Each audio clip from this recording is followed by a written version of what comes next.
dessas igrejas que não foram fechadas, eles escreviam seus sermões e é mandado para o governo analisar se esse sermão pode ou não ser pregado na igreja. É assim que funcionou por um longo tempo, e até hoje ainda algumas coisas disso acontecem. Muitos cristãos também foram presos nesse período. Muitos cristãos foram mortos porque não se deixaram levar pelas influências do governo. Muitos cristãos tiveram que fugir da China para outros países da região e até para a Europa, Estados Unidos. Alguns vieram também parar no Brasil. Mas e hoje? E hoje, como que permanece a situação na China? Hoje estima-se que existam 70 milhões de cristãos na China. Quantos que tinham antes do governo tomar o poder?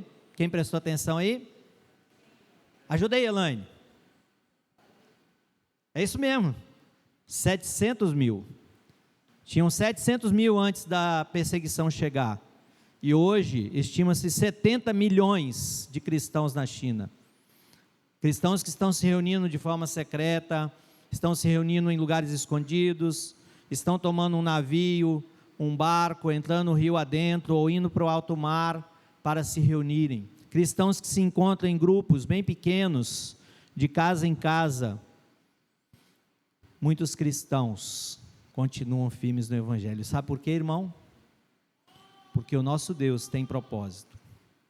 E a própria palavra do Senhor no Evangelho de Mateus, capítulo 16, vai dizer que as portas do inferno não prevalecerão contra a igreja. Ou seja, a despeito da perseguição, a despeito da morte, a despeito das afrontas, a despeito de muitos desistirem do Evangelho, o Evangelho vai continuar avançando, porque esse é propósito do Senhor. Convido os irmãos que abram a palavra em Atos capítulo 13, nós vamos meditar, vamos estudar um pouquinho a respeito desse capítulo, a partir do versículo 42, Atos 13.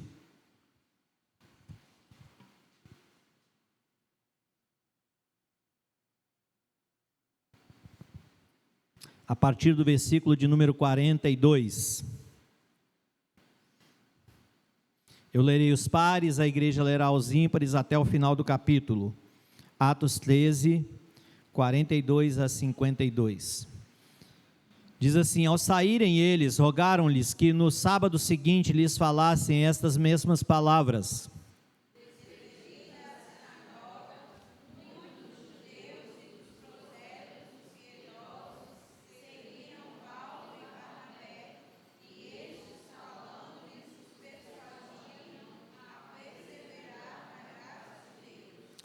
No sábado seguinte, afluiu quase toda a cidade para ouvir a palavra de Deus.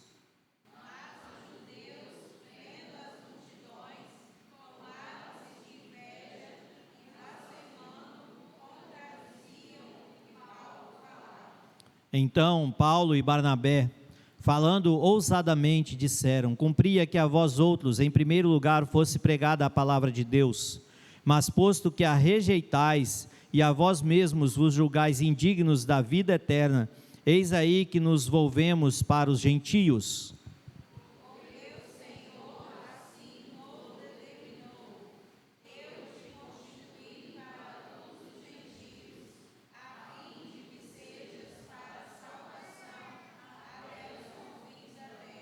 Os gentios, ouvindo isso, regozijavam-se e glorificavam a palavra do Senhor. E creram todos os que haviam sido destinados para a vida eterna.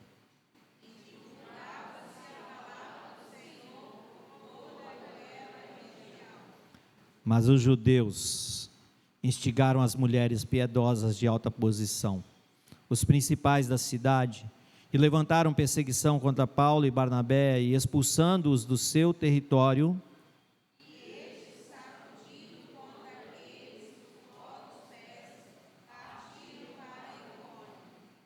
os discípulos, porém, transbordavam de alegria e do Espírito Santo. Amados, muitas vezes, quando nós vamos pregar o Evangelho, quando nós vamos compartilhar de Jesus com alguém, pode ser que alguém vai rejeitar, pode ser que você vai encontrar portas fechadas, Pode ser que pessoas inicialmente até recebam você bem, queiram, de repente, demonstram um certo acolhimento da sua pessoa, mas quando você começa a confrontar, ele se fecha, ele não quer dar continuidade. O texto que nós lemos, ele vai falar um pouco disso. Pessoas que abriram o coração, pessoas que quiseram receber o Evangelho, mas também grupos de pessoas e pessoas que fecharam as portas para o Evangelho. Mas nosso Deus, Ele não desperdiça nada, e muitas vezes quando uma porta se fecha para o Evangelho, é porque algum coração vai se abrir para o Evangelho, e nós vemos isso nesse texto. Apenas para contextualizar aqui, este texto ele acontece na cidade de Antioquia, não aquela Antioquia do capítulo anterior, do início do capítulo, não a Antioquia onde foi inicialmente pregado o Evangelho e os discípulos foram chamados de cristãos pela primeira vez. Aqui está se tratando de Antioquia da Pisídia. Antioquia da Pisídia, só também para os irmãos contextualizarem um pouquinho mais, dentro da nossa realidade, é onde hoje é a Turquia. Aquela região da Turquia é este lugar. Aquela cidade, segundo alguns historiadores, ela tinha uma população enorme, era uma colônia romana, era uma cidade onde para ali vinham alguns generais e ficavam ali, tinha representantes do governo romano nessa cidade, e ela é uma cidade bem de destaque naquele período. Tinha aproximadamente 100 mil habitantes, segundo alguns estudos. Pensa, naquele período, uma cidade de 100 mil habitantes, uma Cachoeiro da Vida, uma Colatina, talvez, uma cidade já considerada grande. Tinha ali um teatro, onde se acontecia debates e apresentações, né, do Império, um local que abrigava e comportava 15 mil pessoas presentes. 15 mil pessoas é o estádio Kleber Andrade, para você ter uma ideia. Cabe no estádio Kleber Andrade sentado nas arquibancadas, eu acho, não sei, isso é 12.500, 15 mil, é por aí. Só para os irmãos terem uma ideia da grandiosidade desta cidade. E Paulo então chega ali para pregar o Evangelho. Se você fechou a sua Bíblia, abra a sua Bíblia, mais uma vez. E no início do capítulo, no capítulo 13, no versículo 14, vai dizer: mas eles, atravessando de Perge para Antioquia da Pisídia, indo num sábado à sinagoga, assentaram-se. E depois da leitura da lei e dos profetas, versículo 15, os chefes da sinagoga mandaram dizer-lhes: irmãos, se tendes alguma coisa, alguma palavra de exortação para o povo, dizei-a. Então Paulo, ele chega a essa cidade de Antioquia da Pisídia, e ele ali é convidado a falar, como se fosse um rabino convidado. Está aqui visitando, né, é um rabino, é um estudioso, então fala aí o que você tem a dizer para nós, se você tem uma palavra de exortação a respeito. E Paulo então começa, a partir do versículo 16, a trazer aqui um discurso, e esse discurso e essa palavra de Paulo, ele então fala na sinagoga a mensagem do Evangelho, apontando desde o Antigo Testamento. Eu apenas vou fazer aqui algumas ponderações, né, e citações nesses versículos, mas ele está aqui falando da história da redenção. Quando ele começa e diz assim, versículo 17: o Deus deste povo de Israel escolheu nossos pais, exaltou o povo durante a peregrinação na terra do Egito, de onde tirou com braço poderoso, suportou-lhes os maus costumes por cerca de 40 anos no deserto. Está lembrado disso? Hein? Você estudou isso na escola dominical? Já leu na Bíblia? O povo ficou 40 anos, fazendo tudo certinho, não foi? Não? O povo pecou, o povo desobedeceu a Deus, o povo provocou Moisés, o povo desobedeceu por muitos momentos, o povo duvidou. Nós não, a gente não é assim, não é? Hein? A gente obedece 100%, a gente ouve sempre a voz de Deus, a gente não provoca a ira do pastor Everson, a gente não deixa os presbíteros tristes, não é isso? Hein? Todos os 100% membros da igreja deixa todos os presbíteros felizes. É assim? Não é não, gente? Então a gente parece com o povo de Israel. 40 anos, maus costumes. Mas olha só, versículo 19: havendo destruído 7 nações na terra de Canaã, deu-lhes esta terra por herança. Versículo 20: vencido cerca de quanto tempo? 450 anos. Ou seja, o tempo no Egito foi um tempo muito grande. 450 anos, várias gerações ali. O povo de Israel já estava se acostumando com as coisas egípcias, já estavam gostando do pecado, de viver longe do cuidado de Deus. O povo já estava se acostumando com a vida do aqui e agora. Continuando o texto diz: depois disso deu juízes até o profeta Samuel. Então, versículo 21, eles pediram um rei, e Deus então deparou Saul, que por 40 anos também governou Israel. Quanto tempo eles passaram na caminhada do Egito? 40 anos.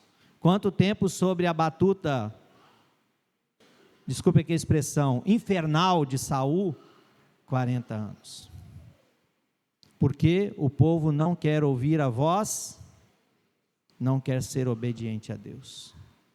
Na saída do Egito, certamente, se houvesse obediência a Deus, se houvesse fé para com Deus, se houvesse um dedicar a Deus, não duraria mais do que 3 meses essa viagem.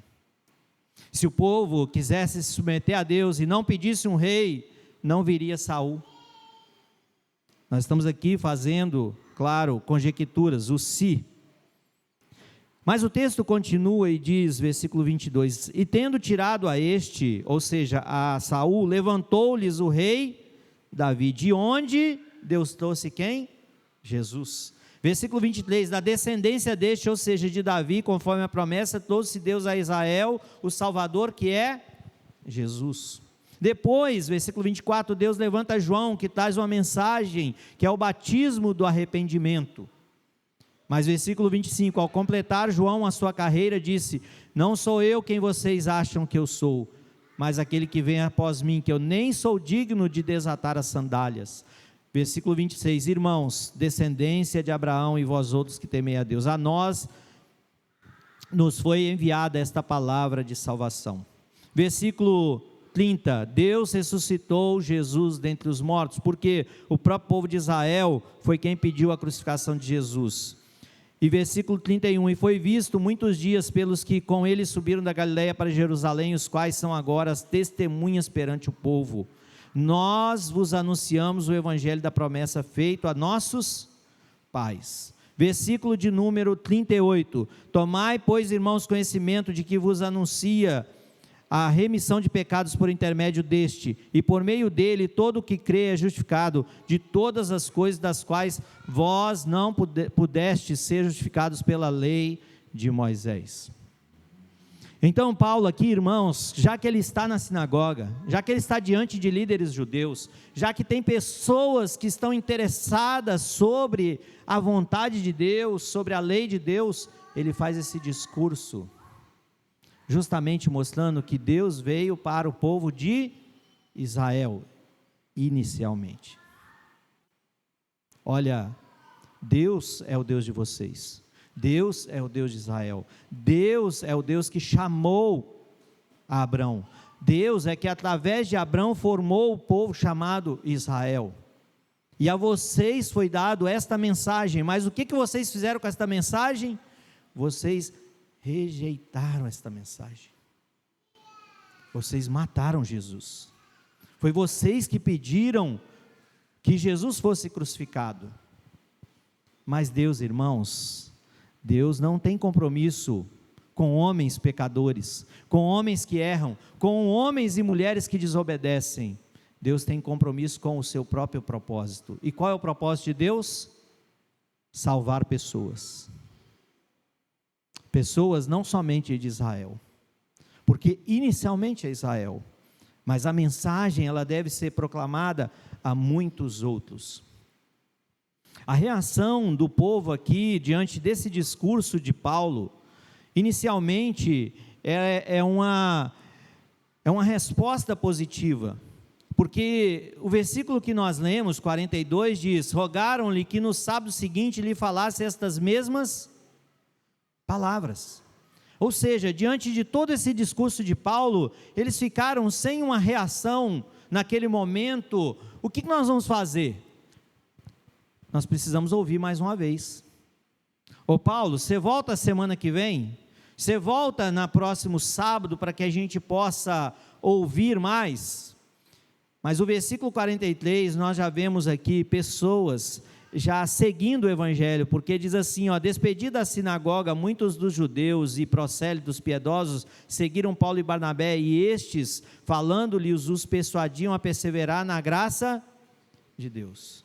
Alguns já querem ser discípulos, alguns já querem levar a sério os conceitos e os valores do reino. As reações ao evangelho, irmãos, elas são variadas. Há alguns que são os curiosos. Já ouviu falar esse tipo de pessoa? O que está acontecendo ali? O que está sendo falado? O que está sendo debatido? Aquela igreja ali fica toda com as janelas fechadas, as portas fechadas. Será que é uma reunião secreta? Será que eles estão matando alguém ali dentro? Será que eles estão espancando alguém ali dentro? Você já parou para pensar o não crente lá fora olhando para a nossa igreja? Assim, o portão fica fechado, a porta fica fechada, as janelas todas fechadas. E você, ao chegar na igreja, você já veio lá de fora assim da rua olhando para a nossa igreja? Parece que é meio escuro aqui dentro, não sei se é por causa das janelas, não sei se é por causa da iluminação. Mas pense lá, nesse tempo, essas pessoas ali reunidas. Alguns querem ouvir. Olha o versículo 44. No sábado seguinte, afluiu quase toda a cidade para o quê? Vão lá ouvir o que eles têm a dizer. Vamos ver o que vai acontecer. Porque nesta uma semana, é o assunto da cidade. É o comentário. Olha, chegaram uns homens aí, falaram as coisas. Falaram contra os líderes judeus, falaram contra os sacerdotes, eles apontaram alguns pecados. Vamos lá ver o que vai acontecer nesse próximo sábado. E o texto vai dizer que muitos foram. Olha o que o texto diz: quase toda a cidade. Quase toda a cidade. Quantos mil habitantes aproximadamente tinha a cidade? Hein? Quem estava ligado aí?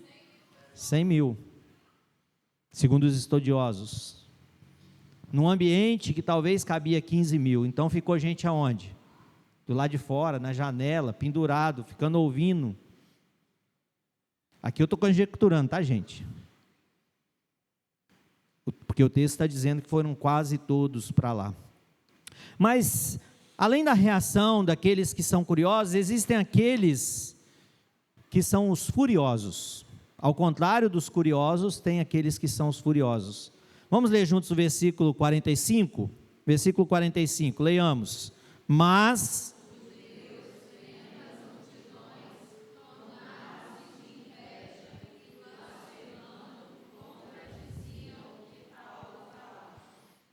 tem os que são curiosos. Vou lá ouvir, vou lá ver o que está acontecendo, o que está sendo dito. Mas existem os furiosos, aqueles que se levantam contra a pregação do evangelho, judeus, líderes, pessoas que eram para defender a lei de Deus, vendo que a multidão agora está ouvindo Paulo, um que foi chamado de tagarela, eles então são tomados de inveja e começam a blasfemar.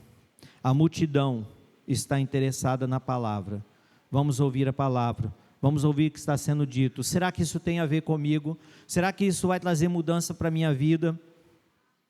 Então todos aqueles que foram ali naquele sábado seguinte, talvez muitos só por curiosidade, mas vendo aqueles líderes, que a multidão estava ouvindo agora a pregação da palavra, eles são tomados de inveja, e começam a blasfemar. Ou seja, contradizer o que Paulo está falando da verdade do Evangelho.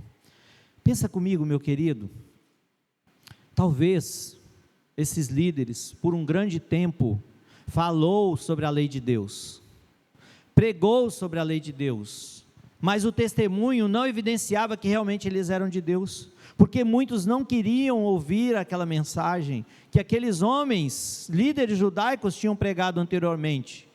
E em especial os fariseus eram pessoas que colocavam cargas enormes sobre as pessoas. Não era o verdadeiro evangelho. Então, muitos líderes começaram agora a se levantar contra a pregação do evangelho. Mas acompanhe comigo o versículo de número 46 a 49. Então Paulo e Barnabé, falando ousadamente, disseram: cumpria que a vós outros, em primeiro lugar, fosse pregada a palavra de Deus. Mas posto que a rejeitais e a vós mesmos vos julgais indignos da vida eterna, eis aí que nos volvemos para os gentios, porque o Senhor assim nolo determinou. Eu te constituí para a luz dos gentios, a fim de que sejas para a salvação até os confins da terra. Os gentios, ouvindo isso, regozijavam-se e glorificavam a palavra do Senhor, e creram todos os que haviam sido destinados para a vida eterna, e divulgava-se a palavra do Senhor por toda aquela região. A rejeição de alguns, a obstrução que alguns causam, os problemas que alguns vão provocando para a pregação do Evangelho, para o anúncio de quem é Jesus, pode significar bênção e abertura de olhos e ouvidos do verdadeiro Evangelho para outros. Olha, se você olhar para o texto, ele está apontando no versículo 47 para o texto de Isaías 49. Vamos abrir lá, Isaías 49,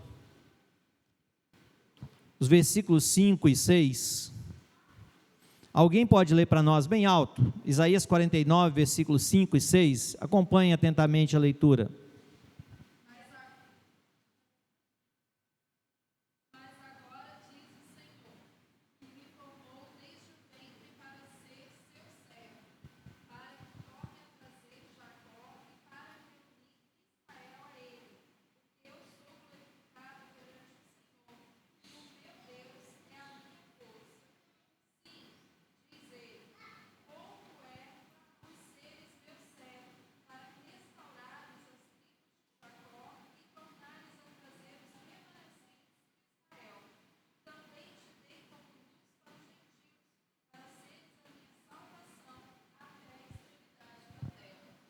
Olha aqui, irmãos, do que Isaías está falando? Para começar, de quem que Isaías está falando? De Jesus.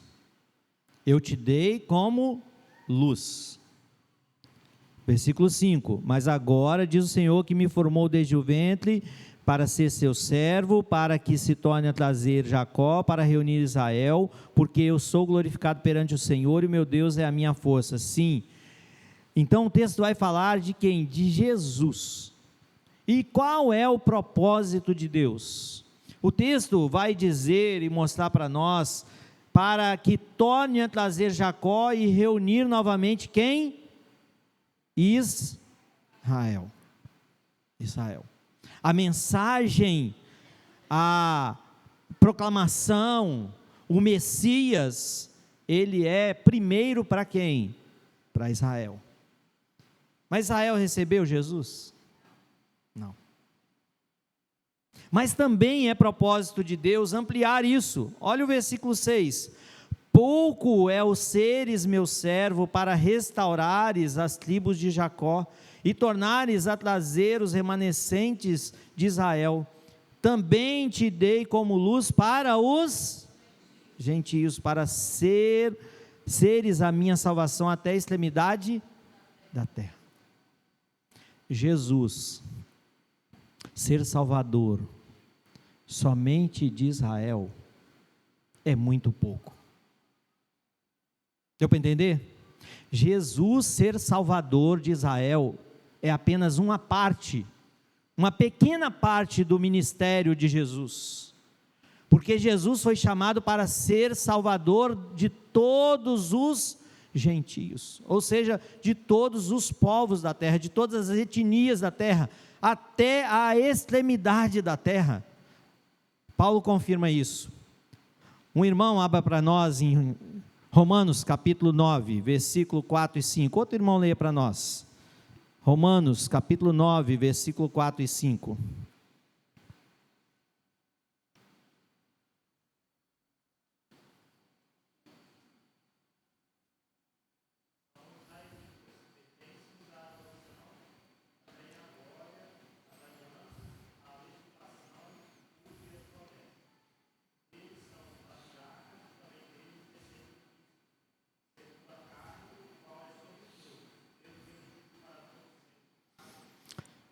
Não só esse texto, mas Romanos capítulo 1 também vai falar, 15, 16 e outros, que primeiro Deus vem para Israel. Então o texto deixa claro que primeiro, ou seja, a prioridade, o princípio, o começo, o start é Israel. Mas não é só Israel. Porque se fala primeiro ou primeiramente, significa que tem outros. E aqui que está o desafio, irmãos, nosso, como servos de Deus nesse tempo. O Evangelho não é só para nós. Não é só para os membros da Igreja Presbiteriana Brasília. O Evangelho é para todos. Para todos os povos, para todas as etnias, para todos os agrupamentos de pessoas ao redor do mundo. Outro texto para confirmar isso. Atos, capítulo de número 3, versículo de número 26. Atos 3, versículo 26.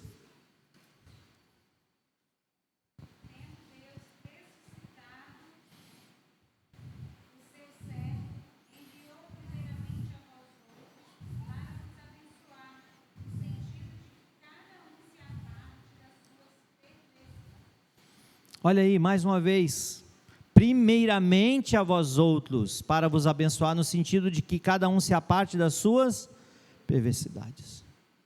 A mensagem primeiro para Israel, mas depois para todos os demais.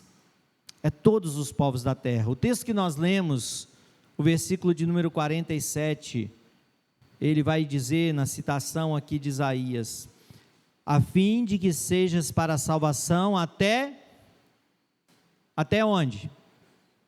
Até os confins da terra. Atos 13, 47. Até os confins da terra. Onde é confins da terra?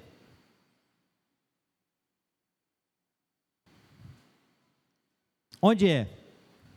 Alguém sabe? Japão é confins da terra? Hein? Japão é confins da terra? O que você acha? As ilhas do Caribe é confins da terra? As ilhas do Pacífico? Papua Nova Guiné? Ilhas Maurício? Turcomenistão? Nós poderíamos citar aqui vários lugares. É interessante como que é a visão de mundo. Na Coreia do Sul, todos os lugares onde a gente viu o mapa do mundo, o mapa não é mostrado do jeito que nós olhamos. Porque quando nós olhamos para qualquer mapa mundi no nosso contexto, qual região que está à sua esquerda no mapa? Se você olhar para o mapa, qual região está à esquerda do mapa mundi quando você olha para o mapa? Hein? América. Nós olhamos para o mapa mundi, tem a América, toda a América do Norte, Central, Sul, depois a Europa, a África ali, e lá do outro lado, a Ásia. Não é assim? Hein? Todos os mapas mundis na Coreia é diferente. O centro do mapa é a Coreia. Então, no mapa mundi da Coreia, o que acontece? A América está toda do lado direito. Está ao contrário, está lá do outro lado. Então, para eles, nós estamos no confim da terra. Para eles, nós estamos na extremidade da terra. Mas para nós não, assim, do outro lado do mundo é onde? Japão, Coreia. Porque está lá do outro lado do mundo. Eu estou mostrando isso aqui para os irmãos, só para você entender o contexto. Portanto, quando a Bíblia fala confins da terra, é no lugar mais extremo de onde nós estamos. Para mim, para você que está aqui, confins da terra, as últimas ilhas do Pacífico. Mas para um cristão em outro lugar do mundo pode ser outro lugar. O resumo é que o evangelho precisa chegar até os confins da terra. Outro texto, Lucas, e depois a gente volta para o texto principal para a gente encerrar. Lucas capítulo 2, versículo de número 30 a 32. Lucas capítulo 2, 30 a 32. Outro irmão pode ler para nós.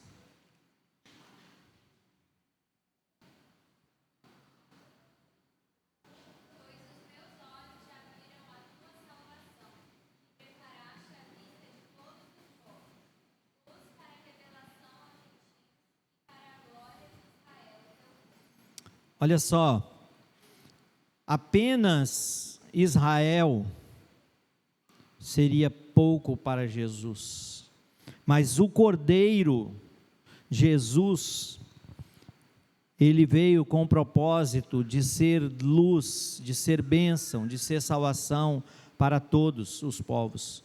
Olha o que o versículo diz: porque os meus olhos já viram a tua salvação. Quem está dizendo isso? Simeão.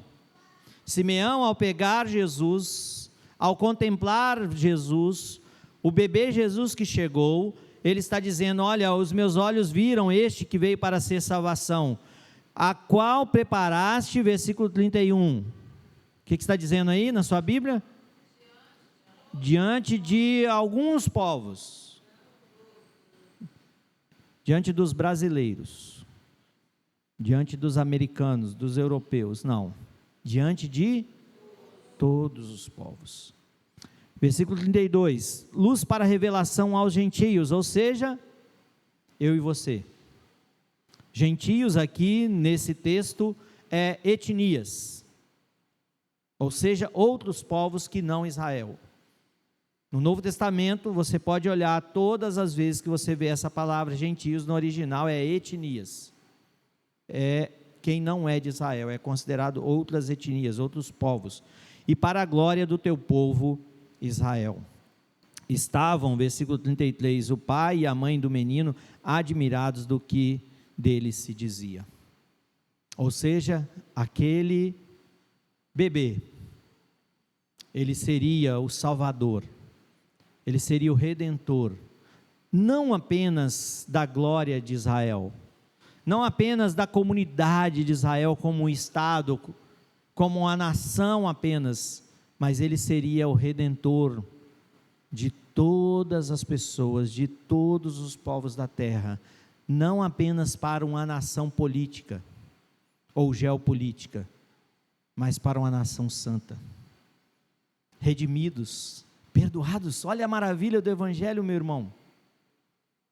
E é para isso que nós estamos aqui, e para isso que nós vivemos, para anunciar esta verdade. E Paulo, ele não deixa passar esta oportunidade de falar desta verdade, desse Jesus que veio para ser luz a todos os povos, a todas as etnias, a todos os grupos de pessoas ao redor do mundo. Paulo aproveita que ele está naquela cidade estratégica, uma cidade de destaque, uma colônia romana que tinha várias autoridades que ficavam ali e estavam naquela cidade, pessoas do contexto político, do contexto do Império Romano, pessoas que estavam ali do contexto filosófico, que estudavam muito a cultura grega, pessoas que eram estudiosos de várias áreas do conhecimento, e agora eles estão ouvindo uma mensagem. E Paulo negocia o Evangelho? Não. Paulo apresenta o Evangelho em sua inteireza, mas mostrando para todos aqueles que estavam ali, fossem israelitas, fossem judeus, fossem líderes ou não líderes, mas que estavam naquela sinagoga, mas também para gregos, para visitantes, para todos que ali estavam, a verdade do Evangelho. Acompanhe comigo mais uma vez, versículo 48 e 49. Os gentios, vamos ler juntos? Os gentios, ouvindo isso, versículo 48, vamos lá? Os gentios, ouvindo isto, regozijavam-se e glorificavam a palavra do Senhor. E creram todos os que haviam sido destinados para a vida eterna. E divulgava-se a palavra do Senhor por toda aquela região.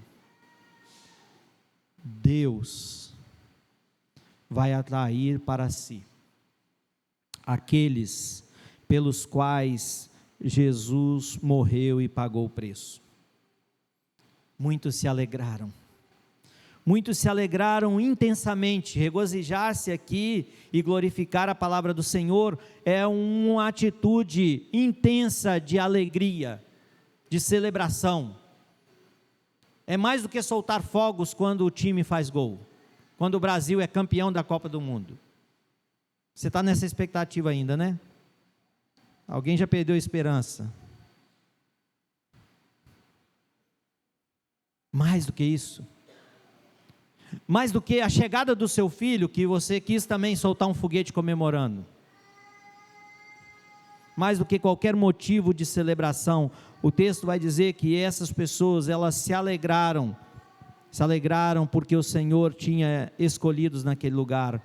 Creram todos os que haviam sido destinados para a vida eterna. Destinado aqui, inclusive Paulo aproveita, né, que tinha muitas pessoas, autoridades ali. Destinado era um termo militar, que era usado para determinar a morte de pessoas. Então, esse termo destinado tinha a ver com morte, no sentido militar. A pessoa, o soldado, está destinado a morrer na guerra.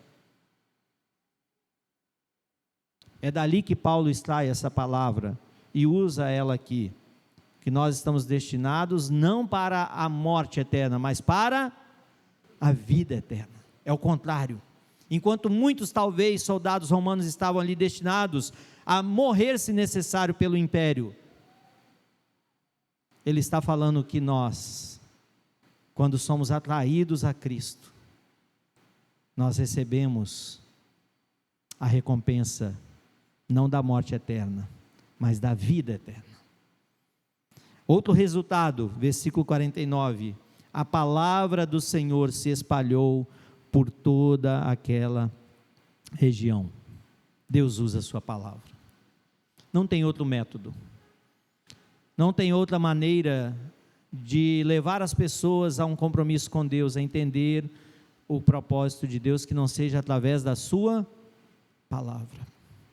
E a sua palavra, meu querido irmão, de Gênesis a Apocalipse, ela está nos desafiando a viver o Evangelho, a pregar o Evangelho para todos os povos da terra. Gênesis 1 e 2 fala de um jardim, onde tudo inicialmente era perfeito, mas Apocalipse 21 e 22 vai falar de um novo jardim, que produz vida, de um novo jardim onde não deixa de jorrar vida e alimento eterno. O intervalo entre Gênesis 1 e 2 e Apocalipse 21 e 22 é o que nós devemos fazer hoje, que é adorar a Jesus, é cultuar a Jesus, é chamar outros povos e etnias ao redor do mundo a um compromisso com Deus.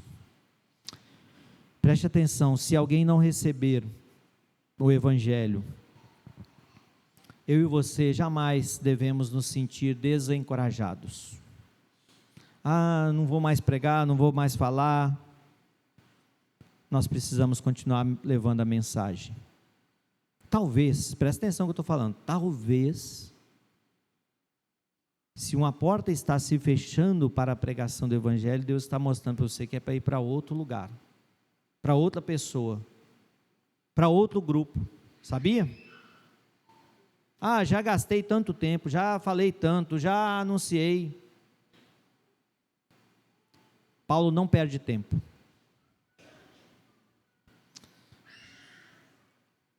Olha o que acontece, e aí eu finalizo, versículo 50. Mas os judeus instigaram mulheres piedosas de alta posição, principais da cidade, e levantou-se perseguição contra Paulo e Barnabé, expulsando-o do território. Estes, vamos ler juntos, versículo 51 e 52? E estes, sacudindo contra aqueles o pó dos pés, partiram para Icônio. Os discípulos, porém, transbordavam de alegria e do Espírito Santo. E foram. Simples assim. Bateram os pés e Deus julgue agora essas pessoas que não querem ouvir o Evangelho. O resultado, Atos 14, versículo 21 em diante.